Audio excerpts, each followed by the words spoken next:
जय राधे कृष्णा दोस्तों। मैं हूं डॉक्टर शिवराज सिंह। स्वागत है आपका अपने चैनल हिस्ट्री विद सिंह में। दोस्तों आशा है आप लोग अच्छे से होंगे, बढ़िया अपना अपना काम कर रहे होंगे। तो आज के वीडियो में दोस्तों आप सुनेंगे श्रीमद् भागवत महापुराण का 28वां वीडियो। ठीक है, भागवत कथा का 28वां वीडियो इस वीडियो में आप जो है सुनेंगे। ठीक है, 27 नंबर वीडियो में क्या हुआ है श्रीमद् भागवत कथा की, जो 27 नंबर का वीडियो था उसमें आपने देखा कि जो वेन अत्याचारी राजा था उसको जो है जब वो उसके आतंक से सब लोग त्रस्त हो गए और ऋषियों ने समझाया भी कि भाई ऐसा आप मत करिए, नहीं मानता है, तो ऋषियों ने जो है श्राप दिया और वो मर गया। ठीक है, वेन का अंत हो जाता है, राजा वेन का। अब देखिए अब क्या घटना होती है, राजा तो मर गया लेकिन राजा के न रहने पे पूरी धरती पे उत्पात मच गया, डाकू लोग लूटने लगे। तब जो है ऋषियों ने देखिए उसका जो भाई इसको वेन को तो कोई संतान थी नहीं, तो ऋषियों ने क्या किया कि जो उसका दाहिना हाथ था वेन का उसको जो है हिलाते हैं, है ना। तो उसकी जो बाँह होती है वहाँ से दो जो है एक जोड़ा उत्पन्न होता है, स्त्री और पुरुष का, एक पुरुष और एक स्त्री उसके जो बाजू है उससे निकलते हैं, है ना। तो आप देखिए ये जो निकलते हैं इनका जो पुरुष थे उनका नाम पृथु था, राजा पृथु। ठीक है, और जो स्त्री थी उनका नाम था अर्ची। ठीक, ये भगवान के अंश माने जाते हैं जो पृथु हैं, और अर्ची आप जो है माँ लक्ष्मी की अंश मानी जाती हैं। ठीक है, तो अब भाई जो है ये निकलते हैं, जय जयकार होती है ब्राह्मणों द्वारा। ठीक है, और ब्राह्मणों द्वारा जो महर्षि वहाँ पे थे उसके बाद राज्याभिषेक इनका करते हैं। ठीक है, और जो है देखिए इनके लिए भविष्यवाणी करते हैं कि पृथु के लिए कि भाई देखिए ये दयालु सत्यपरायण गुरु के सेवक सभी प्राणियों की रक्षा करने वाले रहेंगे ये, है ना। और जहाँ से सरस्वती नदी निकलती हैं वहाँ पर ये 100 अश्वमेघ यज्ञ करेंगे। कितना? 100 अश्वमेध, ठीक है, यज्ञ करेंगे, ये भविष्यवाणी कर रहे हैं। ठीक है, और इनका जो पराक्रम रहेगा वो विख्यात होगा। ठीक है, और इस तरह जिनके शासन का कोई विरोध नहीं कर सकता, ऐसे ये राजा 10 दिशाओं को जीतकर और अपनी तेज से सब लोगों के दुख रूपी कांटे को निकालकर पृथ्वी के अधिपति बनेंगे। ठीक है, तो ये भविष्यवाणी जो है कर दी गई ब्राह्मणों द्वारा। उसके बाद क्या होता है, अब देखिए पृथु जो थे भाई ब्राह्मणों के मुख से जब ये सुनते हैं कि उनकी भाई प्रशंसा ही थी, है ना, तो प्रशंसा सुनते हैं, उसके बाद फिर वो ब्राह्मणों की विदाई करते हैं बढ़िया वस्त्र आदि दे करके। ठीक है, अब भाई जो है आगे की घटना आप देखिए क्या होता है। अब जो पृथु हैं वो शासन कर जो है धरती पे शासन करना चालू कर देते हैं। अब कुछ ही दिनों बाद जो है प्रजा आती है उनके पास और कहती है कि आप हमारे महाराज हैं, हम लोगों को बचाइए। देखिए धरती पे जो है धरती अन्नहीन हो गई है ना, अन्न नहीं है और हम लोग जो है भूख के मारे मर रहे हैं जो है। तो अब जो है ये जानकारी पृथु को हुई तो उनको बड़ा गुस्सा आया कि भाई ये अन्न धरती क्यों नहीं दे रही है ना, और अन्न नहीं पैदा कर रही, इसीलिए प्रजा हमारी जो है मर रही है भूखों। तब जो है ये अपना धनुष बाण निकालते हैं और दौड़ते हैं पृथ्वी को मारने के लिए। अब पृथ्वी जो है दिखती है पृथु को तो जो है भागना चालू करती है। कैसे भागती है, यहाँ पे लिखा है गाय का रूप धारण करके भागती है। ठीक है, और भागती भागती भाई वो कहाँ तक भागेगी, पृथु जैसा शक्तिशाली वो कहीं भी जाएगी, भाग नहीं पाएगी। तो रुक कर हाथ जोड़ के विनती करती है कि आप हमें क्यों मार रहे हैं, आप जो है अगर हमें ख़त्म कर देंगे तो आपकी प्रजा कहाँ रहेगी, पानी में रहेगी, बताइए। तो पृथु कहते हैं तू यज्ञ में भाग लेती है, ठीक है, किंतु उसके बदले में हमें अन्न रूपी धन नहीं प्रदान करती, इसलिए मैं तुम्हारा वध जरूर करूँगा। ठीक है, जैसे उदाहरण दे रहे हैं कि गाय चारा खाती है लेकिन दूध नहीं दे रही है, तो वही उदाहरण जो है पृथ्वी का दे रहे हैं, है ना। तूने पूर्व काल में ब्रह्मा के द्वारा निर्मित औषधि तथा बीजों को अपने में छिपा लिया है, अपने गर्भ से जो है निकाला नहीं, है ना। तो अब ये करें कि जो ब्रह्मा ने आपको औषधि दी थी, अब उसको तो तुमने अपने अंदर ले लिया है, बाहर नहीं रखा है ना। क्यों ऐसा क्यों करी हो, क्यों जो है अन्न नहीं पैदा हो रहा है, औषधि सारी चीज़ों को छुपा के रखी हो, तो हमारी प्रजा परेशान है ना। तब जो है पृथ्वी कहती है कि जो ब्रह्मा ने औषधि दी थी, ठीक है, उसको जो है दुराचारी लोग खा रहे थे, बिना नियम कानून के जो है उखाड़े जा रहे हैं, खाए जा रहे हैं, नुकसान कर रहे थे। तो इसलिए मैंने उसको जो है अपने अंदर में ले लिया, शरीर के अंदर, है ना, यानी धरती के अंदर कर लिया उसकी सुरक्षा के लिए। ठीक है, तब जो है इसलिए जो है मैं आपको उपाय बताती हूँ जिससे कि आपकी प्रजा को सारी चीज़ें वापस से मिल जाएगी। तो पृथु ने पूछा, राजा पृथु ने, भाई ठीक है बताओ क्या तुम बता रही हो, क्या उपाय है। तो कहती हैं देखिए, बछड़ा रूपी जो है रूप धारण करके जो है मुझे दूहे, है ना, उसके बाद वो प्राप्त हो जाएगा, जिन जिन को जो चीज़ें चाहिए वो मिल जाएगी, है ना। और जो मेरे ऊपर जो पर्वत हैं उसको आप समतल करिए, है ना, जो बड़े बड़े पर्वत हैं उसको पूरा समतल करिए, जिससे कि पानी वहाँ पे रुके और फिर जो है हरियाली आएगी।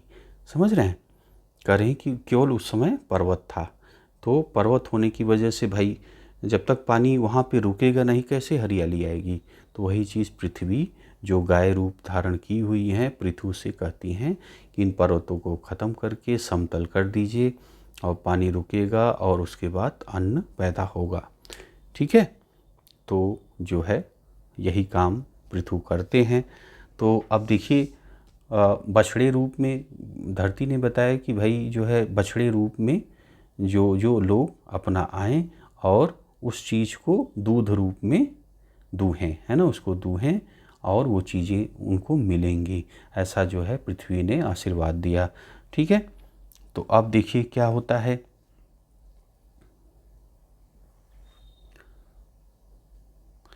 तो सबसे पहले जो है देखिए पृथु ने मनु को आज्ञा दी, मतलब मनु बछड़ा बनते हैं। ठीक है, पृथ्वी रूपी गौ से औषधि को जो है दूहते हैं। अब ये बछड़ा बनकर जो पृथ्वी से औषधि को जो है दूहते हैं, है ना, और औषधि को, अन्न को आदि को दूहते हैं। ठीक है, और पृथ्वी को अपना जो है अपनी इच्छा अनुरूप उन्होंने दूहा, और भी जो आवश्यकता थी मनु ने। ऋषियों ने बृहस्पति को बछड़ा बनाकर इंद्रिय रूपी पात्र में वेद रूपी पवित्र दूध को दूहा है ना। अब देखिए वेद भी आ गया। देवताओं ने इंद्र को बछड़ा बनाकर अमृत, मनोबल, इंद्रिय, शारीरिक बल रूपी दूध को दूहा। ये चीज़ें आई, है ना, सब जो है धरती से निकल रही हैं और सब लोग जो है उसको ले रहे हैं, और सब लोग की तरफ से जो सबसे बड़े हैं, योग्य हैं, उन्हीं को बछड़ा बना कर के और वो चीज़ें निकाली जा रही हैं, है ना। जैसे देखिए दैत्यों और दानवों ने दैत्य के जो, जैसे कि मैंने बताया कि जो सबसे मेन है, प्रमुख है, अध्यक्ष है, उसी को बछड़ा बना रहे हैं। तो दैत्यों ने और दानवों ने क्या किया है, प्रहलाद को बछड़ा बनाकर लोहे के पात्र में सूरा रूपी दूध को दूहा है। अब सूरा आ गया। ठीक है, ऐसे गंधर्वों अप्सराओं ने विश्वावसु को बछड़ा बनाकर मधुरता, सुंदरता रूपी दूध को दूहा। ठीक है, अब देखिए मधुरता आ गई, सुंदरता आ गई, किसने निकाला है, गंधर्वों और अप्सराओं ने विश्वावसु को बछड़ा बनाकर ये चीज़ें निकाली। ऐसे देखिए सिद्धगणों विद्याधरों ने कपिल देव को बछड़ा बनाकर अष्टसिद्धि विद्याओं को जो है दूहा है। श्रद्धा के अधिकारी देवता महाभाग पितरों ने आर्यमा रूपी बछड़े को द्वारा मिट्टी के कच्चे पात्र में श्रद्धापूर्वक कव्य रूपी दूध को दूहा है ना। मायावी और जो मायावी थे उन्होंने मय दानों को भाई बछड़ा बनाया। ठीक है, अब ये जो है शरीर को अंतर्ध्यान करने के विचित्र रूप धारण करना आदि अवधारणामयी विद्याओं को जो है दूहा है ना। माया कैसे होगी, कैसे जो है गायब होने की कला है ना, ये जो है मैदानों जो है निकालता है। यज्ञ राक्षस और भूत पिचास आदि मांसवक्षी योनियों वाले भूतनाथ रुद्र को बछड़ा बनाकर कपाल रूपी जो सर का होता है ना हड्डी, कपाल रूपी पात्र में रुधि रूपी जो है धोते हैं इसको, है ना। और देखिए तक्षक जो है तक्षक नाग जो था वो जो है बछड़ा बन कर के बील रूपी पात्र में विष रूपी दूध को दूहता है। और नंदीश्वर बछड़ा बनकर तीर्ण को, सिंह मांस को, गरुड़ कीट पतंग को दूहते हैं। ठीक इस तरह सब प्राणियों ने जो भाई उनमें बड़ा था उसे बछड़ा बनकर अपने अलग अलग पात्रों में महाराज पृथु द्वारा वशीभूत तथा सब कामनाओं की पूर्ति करने वाली पृथ्वी से अपनी मनोकामना रूपी दूध को दूह लिया।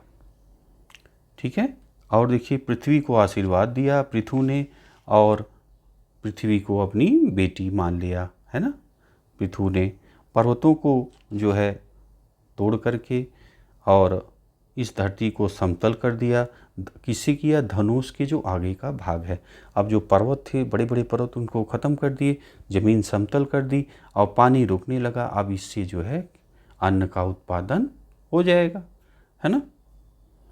पृथु द्वारा ग्राम दुर्ग और जितनी भी देख रहे हैं जैसे ग्राम है, दुर्ग है, पशु जहाँ पे रखे जाते हैं, है ना। तो जो भी धरती पे आप देख रहे हैं निर्माण ग्राम देश है ना, उसको पृथु ने उसका निर्माण करवाया है। ठीक है, राजा पृथु के पहले इस धरती पर कहीं भी शहर गांव आदि की कल्पना नहीं थी। ठीक है, तब तक सब लोग निर्भय होकर सुखपूर्वक जहाँ चाहते वहाँ रहा करते थे। ठीक है, तो पहले ये सिस्टम नहीं था, तो जब पृथु ने बना दिए तब से लोग ऐसे रहने लगे गांव देश में। नहीं कोई निश्चित नहीं था, वो लोग कहीं भी रहते थे, कहीं भी खाते थे, कोई मतलब रुकावट नहीं थी, न तो कोई निश्चित था लोगों के जीवन में। ठीक, अब आ जाइए, अब जो है देखिए पृथु कराते हैं अश्वमेध यज्ञ। तो सरस्वती नदी के तट पर महाराज मनु के उस ब्रह्मवर्त क्षेत्र में राजा पृथु ने 100 अश्वमेध यज्ञ किए। देखिए 100 में से 99 सफल रहता है, एक असफल रहता है। क्यों असफल रहता है, ध्यान से सुनिएगा। इंद्र को जो है जब ये देखिए क्या होता है कि ये अश्वमेध यज्ञ कराते हैं, अब इसमें जो है एक के बाद एक अश्वमेध यज्ञ कराते चला जाते हैं। 99 अश्वमेध यज्ञ हो गया, अब 100वां अश्वमेध यज्ञ चालू हुआ। वहाँ पे अब बड़े बड़े जितने भी देवता हैं सभी उपस्थित हैं, महर्षि जो भी प्रकांड जितने भी बड़े बड़े ऋषि हैं सब उपस्थित हैं, भगवान विष्णु भी आए हुए हैं। अब आप सोचिए ये सब देख कर के इंद्र तो भैया हालत ख़राब हो गई कि यार ये तो मुझसे भी बड़ा हो गया है और इसके राज्य में ये तो सारे लोग बैठे हुए हैं, है ना। अब इसकी जो है इंद्र का मन जो है द्वेष से भर गया अब कि भाई इसको कैसे बंद कराया जाए इस अश्वमेध यज्ञ को, है ना। तो अब देखिए जो है और यहाँ पे ये भी देख रहे हैं इंद्र की कामधेनु पृथ्वी कामधेनु गाय बन कर के जो भी पृथु चाह रहे हैं वो सब उनको जो है उपस्थित करा दे रही हैं, है ना। कोई चीज़ घटी नहीं रही है। और नदियाँ जो है दूध दही है ना सारी चीज़ें बहा करके एकदम बहाई हुई हैं। किसी चीज़ की दूध दही जो आपका है और भी जो अन्न है तमाम चीज़ें जो लगती हैं वो कोई चीज़ की कमी नहीं हो रही है ना। और देखिए जब महाराज पृथु अपने अंतिम 100वें यज्ञ को अब देखिए तो 100वां यज्ञ चल रहा है। अब इंद्र से रहा नहीं गया, अब ये क्या करते हैं, ये घोड़ा जो बंधा हुआ था यज्ञशाला में, है ना, अश्वमेध यज्ञ वाला, वो लेके इंद्र भागते हैं, है ना, और जो है आकाश मार्ग से लेके भागते हैं। अब इसको जो है अत्रि देख लेते हैं। तो अत्रि बताते हैं जो पृथु का लड़का था, है ना, तो उसको बताते हैं कि भाई देखो वो इंद्र जो है घोड़ा, अश्वमेध यज्ञ वाला घोड़ा लेके भाग रहा है यज्ञ को भंग करने के लिए, है ना, जो 100वां अश्वमेध यज्ञ हो रहा है इसको भंग करने के लिए वो घोड़ा लेके भाग रहा है कि अश्वमेध यज्ञ ना होने पाए 100वां। तो अब भाई ये जब पता लगता है तो ये दौड़ाते हैं, और जब ये इनके लड़के ने दौड़ाया तो वो साधु वेश धारण किया था, तो इसलिए जो है बाण नहीं चला रहे थे इनके लड़के जो पृथु के थे। लेकिन अत्रि ने कहा कि भाई यज्ञ में जो विघ्न डालने वाले देवता अधम इंद्र को तुम अभी मार डालो, आदेश देते हैं अत्रि ऋषि। फिर जो है पृथु का जो लड़का था वो पीछा कर लेता है, ठीक है। अब जो है इंद्र समझ गए कि अब मेरा बचना मुश्किल है, तो घोड़े को वहीं छोड़ करके गायब हो जाते हैं, है ना। अब फिर वो घोड़ा ला करके बांध देते हैं जहाँ पे यज्ञ हो रहा था, जो अश्वमेध यज्ञ वाला घोड़ा था, ठीक है। अब इस पराक्रम के कारण इनका जो है जो महर्षि थे वहाँ पे बैठे थे, उन्होंने विजिता स्व, है ना, तो अश्व को जीतने वाला, है ना, विजिता स्व, ठीक, तो इसका नाम रख देते हैं, है ना, क्योंकि अश्व को जीता था, इंद्र से जीता था, इंद्र भाग गए थे छोड़ के, इसलिए विजिता स्व नाम इनका रखा, ठीक है। फिर इंद्र आते हैं, फिर जो है भागते हैं, है ना, घोड़ा लेके भागते हैं। फिर अत्रि बताते हैं कि देखो भाई लेके भाग रहा है ना। तो ये क्रम जो है चलता अब दोहराता रहता है। अब फिर जो है जब ये पता लगा कि घोड़ा लेके भागा है, तो अब इस बार जो है बाण तान दिए और कि भाई अब जो है इसको मारें, और तब तक फिर वही इंद्र घोड़ा छोड़ के भाग गए। अब फिर इनका काम चालू था, मतलब कुल मिला के अश्वमेध यज्ञ को इनको संपन्न नहीं करना देना था। इंद्र चाह रहे थे कि कैसे इस यज्ञ को विघ्न कर दिया जाए, इनका 100वां जो अश्वमेध यज्ञ है वो ना होने पाए, है ना। तो अब ये इनका लगा रहता है। अब ये बात पृथु को पता लगती है यार कि इंद्र बहुत परेशान कर रहे हैं, अश्वमेध यज्ञ नहीं होने देना चाहते हैं 100वां। तब जो है पृथु जो राजा थे वो बहुत गुस्से में आ जाते हैं। उन्होंने अपना भाई धनुष और बाण मंगाया और कहा कि अब जो है इंद्र को आज समाप्त ही कर देते हैं, और चढ़ा लिया बाण को जो है अपने धनुष पे, और तान दिए जो है कि अब इंद्र कहीं भी होगा उसका अंत आज निश्चित है। तब जो है दौड़ पड़ते हैं जो महर्षि होते हैं कि भाई रुक जाइए राजा, ऐसा क्रोध मत करिए, आप यज्ञ कर रहे हैं, यज्ञ में जो है केवल पशु बलि जो है उसके अलावा कोई किसी चीज़ की बलि से आपका जो है मतलब धर्म खत्म हो जाएगा, आपका जो आप कर रहे हैं अश्वमेध यज्ञ का फल नहीं मिलेगा, है ना, किसी का आप वध नहीं कर सकते, कोई पाप नहीं कर सकते आप, ऐसा जो है समझाते हैं ऋषि लोग। फिर ऋषि लोग कहते हैं कि आप घबराइए मत, हम लोग जो है जो हम लोगों का अमोघ मंत्र है उसी के जाप से इंद्र को इसी यज्ञ वेदी में भस्म कर देंगे, है ना, आप बैठिए, आप जो है अपने हाथों पाप ना करिए, हम आपका काम कर देते हैं। तो ऐसा जो है महर्षि बोलते हैं। अब जो है देखिए क्या होता है, ये जो अब महर्षि लोग अपना जो मंत्र था उसको जपना चालू कर देते हैं कि अब भाई इसे इंद्र को भस्म किया जाए, है ना। तो फिर देखिए तभी ब्रह्मा आते हैं, कहते हैं भाई ऐसा आप लोग क्यों कर रहे हैं, इंद्र को आप जो है भस्म कर देंगे, कैसे सारी चीज़ें काम होगा, कैसे सृष्टि चलेगी, आप बताइए, है ना। और इंद्र को आप जो है क्षमा कर दीजिए, है ना। और उसके बाद भाई आप लोग यज्ञ कर रहे हैं इस तरह का, अब हत्या होगी तो आपका कैसे पूरा होगा।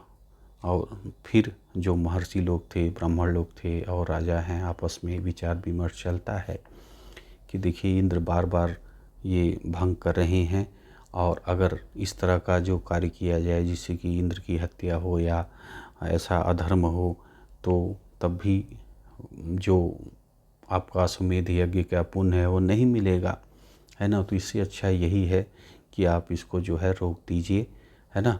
और उसके बाद आप क्षमा कर दीजिए इंद्र को। तो और इंद्र भी उधर से हाथ जोड़े खड़े थे कि भाई कैसे क्षमा कर दें, है ना। डरे डरे से इंद्र खड़े हुए थे कि भाई क्षमा करें। उनको भी ग्लानि थी इंद्र को, उनका द्वेष खत्म हो गया था। तो अब भाई जो है तो यज्ञ को बस उसी पे रोक दिया जाता है और सभी देवताओं जो थे, ऋषि थे, इंद्र थे, सभी लोग आते हैं, आशीर्वाद देते हैं, है ना। और भगवान विष्णु एवं अन्य देवताओं से आशीर्वाद लेकर अपने नगर की ओर चल पड़ते हैं। ठीक है। तो अब जो यज्ञ का समापन हो जाता है, भाई वो यज्ञ यहीं पे रोक करके भाई जो जैसे विदाई होती है, ब्राह्मणों इत्यादि की विदाई हो गई, सब महर्षि राजाओं का जो भगवान थे सबका आदर सत्कार करके सब लोग अपने अपने स्थान पे चले गए। और पृथु जो है अपने नगर में आ जाते हैं। अब जब नगर में आते हैं तो उनका जो प्रजा थी खूब से सत्कार करती है, नगर में धूमधाम से मनाया जाता है। उनके आगमन का खूब जो है खुशियाँ मनाई गई उनके नगर में, है ना। और सनकादि ऋषि भी उन्हें उपदेश देते हैं और फिर काफ़ी समय तक पृथु राज्य करते हैं। उसके बाद अपना राज्य जो है विजिताश्व जो उनका पुत्र था उनको राजा बनाकर अपना वन की ओर निकल जाते हैं। ठीक है, संन्यास के लिए। अब भाई उनके साथ उनकी पत्नी भी थी, तो अब जो है वन में चले गए। ये लोग अपना तप करते थे, खूब तप में लीन हो गए जो पृथु थे। और उनकी पत्नी जो है सहयोग करती थी, जैसे कंदमूल लाना है, ये सब है। तो जो अर्ची थी वो सहयोग करती थी। ठीक है, अपना कंदमूल लाए, जुटाए अपना, और तप में वो लीन हो गए। ठीक है। तो अब जो है तप करते करते अब जो है उन्होंने एक दिन पृथु राजा ने अपना जो है शरीर को त्याग दिया। अब जैसे शरीर को अपना ध्यान में रहते रहते एक दिन शरीर उन्होंने छोड़ दिया, अपने प्राण को त्याग दिया। उसके बाद फिर वो अपना चले गए, वो अपना परम जो परलोक है वहाँ पे चले गए पृथु। और अर्ची भी जब देखी कि भाई हमारे पति चले गए तो उनको जो है चिता पर आग लगी थी वहाँ पे, उसी में अर्ची जाकर बैठ कर के सती हो जाती हैं, है ना। इसके बाद जो है ये पृथु की कहानी समाप्त हो जाती है। ठीक, तो बस दोस्तों आज के वीडियो में इतना ही करेंगे। कैसा लगा जो है पृथु की स्टोरी आप जो है कमेंट में बताइएगा। अच्छा लगा है तो यार लाइक करिएगा, शेयर करिएगा। कुछ आप पूछना चाहते हैं, कोई सवाल हो तो ज़रूर कमेंट करिएगा। कोई सलाह है तो ज़रूर कमेंट बॉक्स में लिखिएगा, है ना। तो बस दोस्तों ये वीडियो इसी पे समाप्त करते हैं। मिलते हैं आपसे अगली वीडियो में। वीडियो आपने देखा इसके लिए आपका बहुत बहुत धन्यवाद। जय राधे कृष्णा दोस्तों।